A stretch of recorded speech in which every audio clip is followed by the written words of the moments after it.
School boy runaway. आप में से काफी लोगों ने इस गेम को खेलकर कब का कंप्लीट कर दिया होगा, लेकिन इस गेम के अंदर कुछ ऐसी चीजें भी हैं जिसके बारे में आप में से ज्यादातर लोगों को बिल्कुल नहीं पता कि आखिर क्यों एंड्रू अपने ही घर से भागने की कोशिश करता है और एंड्रू के जो मॉम डैड है वो इतना ज्यादा गुस्से में क्यों रहते हैं और अपने ही बेटे को वो इतना ज्यादा क्यों मारते हैं। और साथ ही साथ बात करेंगे उस शख्स के बारे में जिसने अभी तक इस वर्ल्ड में एक मिस्ट्री क्रिएट कर रखी है, और बात करेंगे उस जायंट ब्लैक क्रिएचर के बारे में जिससे हर कोई डरता तो है, पर हमें जानना ये होगा कि ये क्रिएचर सच में है या सिर्फ एक धोखा। तो ये सारी चीजें तुम्हारे को इस वीडियो के अंदर पता लगने वाली है। शायद मैं इस वीडियो के एंड में तुम्हें कुछ ऐसी भी चीज बता दूं जिसपे आप में से काफी लोग बिलीव नहीं करेंगे, पर वो सच है। तो बने रहो इस वीडियो के एंड तक। हाँ, मुझे पता है ये बहुत लंबा इंट्रो हो गया, उसके लिए सॉरी, पर अपना थोड़ा सा समय निकाल के जल्दी से नीचे लाइक बटन पे क्लिक कर दो। एम करता हूँ 5 के लाइक्स का, और अगर हाइप का ऑप्शन भी आ रहा होगा तो प्लीज कर देना उसको भी। चलो बिना किसी देरी के वीडियो को करते हैं शुरू।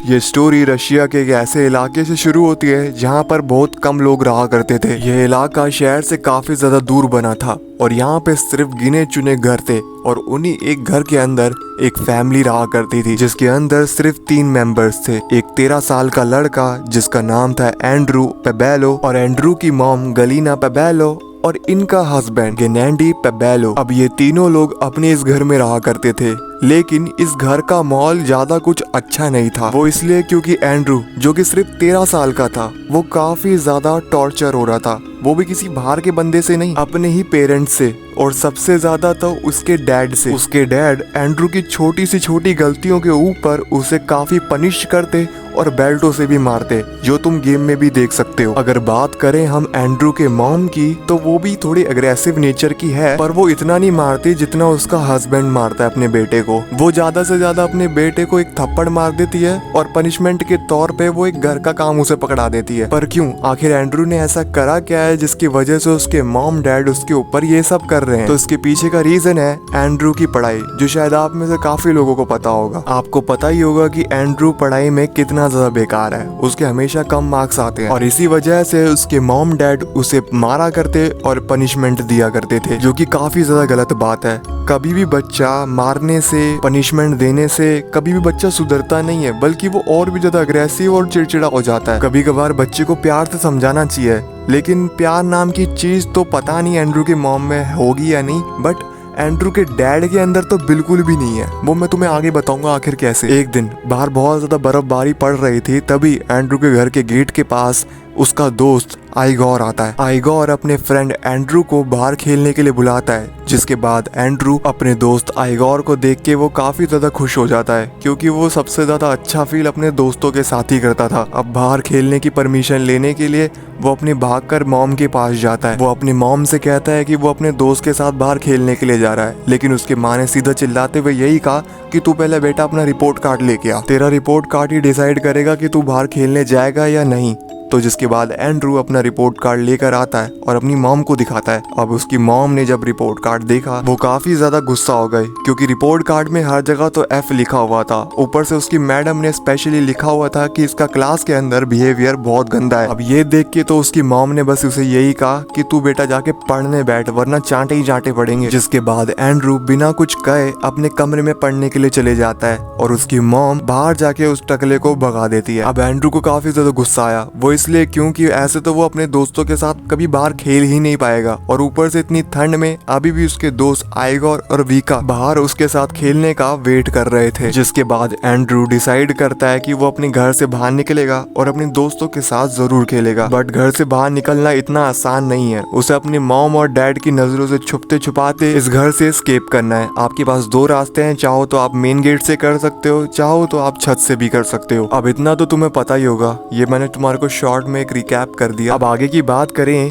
कि आखिर क्या हमेशा से एंड्रू के मॉम डैड अग्रेसिव नेचर के थे? क्या ये दोनों अपने बेटे एंड्रू को सिर्फ इसलिए मारा करते थे कि ये बस अपना पढ़ाई में ध्यान लगा सके? तो इसका जवाब है हाँ और ना भी। सीधे शब्दों में कहूँ, जो एंड्रू की मॉम गलीना है वो चाहती है कि उसका बेटा पढ़ लिख कर एक अच्छा आदमी बने, बस अपने डैड की तरह ना बने। अब मैं ये इसलिए कह रहा हूँ क्योंकि इसने काम ही कुछ ऐसे करे हैं, मैं तुम्हें आगे बताऊंगा। अब तुम्हें पता ही होगा कि गलीना एक हाउस वाइफ है, उसे पूरे घर को संभालना पड़ता है, साथ ही साथ उसे पूरे घर का काम भी करना पड़ता है और एंड्रू को भी संभालना पड़ता है और अपने वेले हस्बैंड को भी संभालना पड़ता है जो बस 24 घंटे टीवी ही देखता रहता है। अब इतना सारा काम करने के बाद घर का और इन दोनों पागलों को संभालने के बाद अगर तुम्हारा हस्बैंड आकर तुमसे छोटी छोटी चीजों पे लड़ने लगे तो तुम्हें गुस्सा आएगा या नहीं आएगा? आएगा ना। तो यही चीज गलीना का हस्बैंड कर रहा था। जब से इन दोनों की शादी हुई थी तब से ही ये गिनैंडी अपनी वाइफ से छोटी छोटी बातों पर लड़ा करता था। कुछ दिनों तक तो गलीना ने इन चीजों को चुपचाप सहा, लेकिन जब वो अपने पति से परेशान हो गई तब गलीना अपने हस्बैंड से चिल्ला के और गुस्से में बात करती, और यही चीज वो एंड्रू के साथ भी कर रही थी। इस घर में लड़ाई का माहौल बनाने वाला ही एंड्रू का डैड था। एक्चुअली में ये आदमी ही बेकार है। कैसे बताता हूँ। एक्चुअली में इस आदमी को कोई फर्क नहीं पड़ता अपनी बीवी और अपने बेटे एंड्रू से। ये दोनों से ही नफरत करता है और सबसे ज्यादा नफरत तो ये एंड्रू से करता है, और इसका सबूत इसके कमरे के अंदर है। जब तुम एंड्रू के डैड के कमरे में जाओगे, जिस कमरे में ये अपना मैच देख रहा होता है, उस कमरे में तुम्हारे को एक फोटो मिलेगी जिसमें ये तीनों लोग हैं। इनकी फैमिली फोटो ये एक्चुअली में एंड्रू के स्कूल में फोटो खींची गई है। अब ये जो फोटो है कितनी प्यारी है, तुम्हारे को इसमें कुछ भी अजीब नहीं मिलेगा, लेकिन अब जो मैं तुम्हें दिखाऊंगा वो बहुत ही अजीब है। इसी फोटो के साइड में एक और छोटी सी फोटो पड़ी है जिसमें तुम देख सकते हो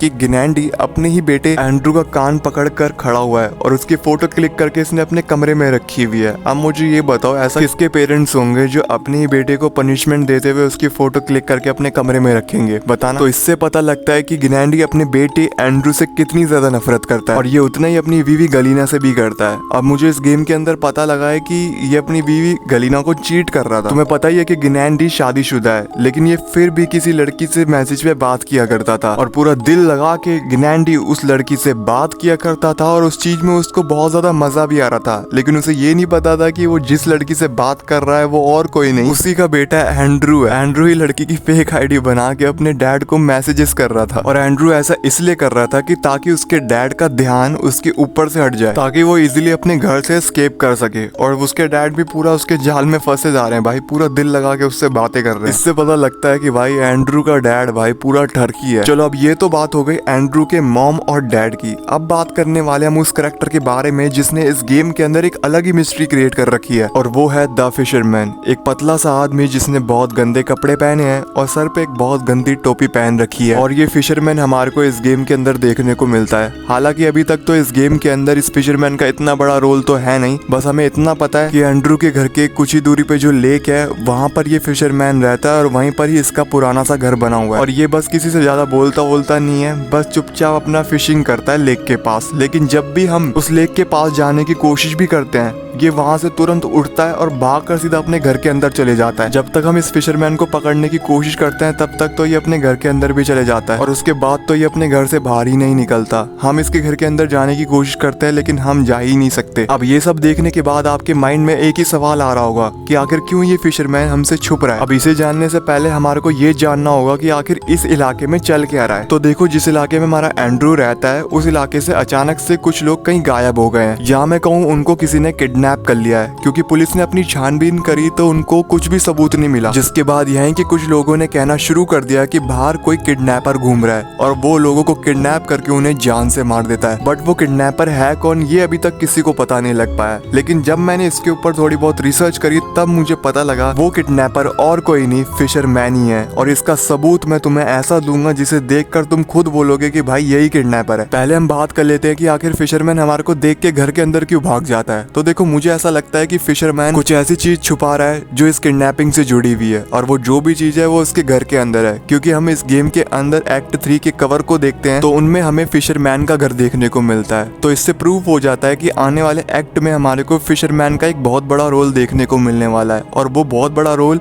शायद एक किडनैपर का हो सकता है। आखिर कैसे? तो देखो, मुझे नहीं पता आप में से काफी लोगों ने इस गेम को खेला या नहीं खेला। इस गेम का नाम है मेटल हॉरर गेम, और इस गेम को स्कूल बॉय रनवे के डेवलपर्स ने बनाया। और जब तुम इस मेटल हॉरर गेम को ओपन करोगे तो यहाँ पर तुम्हारे को बहुत सारे किडनैपर देखने को मिलेंगे, और जो भी तुम्हारे को किडनैपर पसंद आ रहा है उसे सिलेक्ट करके तुम उसके साथ खेल सकते हो। लेकिन इन सभी किडनैपर्स में तुम्हारे को एक चेहरा ऐसा दिखा जो जाना पहचाना लगाओ, जिन्हें दिख गया बढ़िया, जिन्हें नहीं दिखा वो यहाँ पर देखो। इन सभी किडनैपर्स के बीच में तुम्हारे को देखने को मिलेगा फिशरमैन, और यही प्रूफ काफी है फिशरमैन को साबित करने के लिए कि यही किडनैपर है। और इससे पता लगता है कि शायद ये गेम आपस में कनेक्टेड है, तभी तो फिशरमैन आया है। हो ना हो, एंड्रू के इलाके से जो भी लोग गायब हुए हैं उनके पीछे फिशरमैन ही है। हो सकता है फिशरमैन ने उन सभी को टपका दिया हो, लेकिन आगे जो होने वाला है एंड्रू के साथ वो बहुत ही खतरनाक होने वाला है भाई। देखो मुझे ऐसा लगता है जब एंड्रू अपने घर से एस्केप कर लेता है और जब वो अपने दोस्तों के साथ जब बाहर खेल रहा होगा, तब ये फिशरमैन एंड्रू के दोस्तों को किडनैप कर लेगा और तब एंड्रू अपने दोस्तों को बचाता है। देखो ये मेरा मानना है, तुम्हारा क्या मानना है वो मुझे तुम कमेंट में बता सकते हो। और अब बात करेंगे उस क्रिएचर के बारे में, जिसके बारे में मैं कुछ ज्यादा बात तो करूंगा नहीं, बस मैं इतना कहूंगा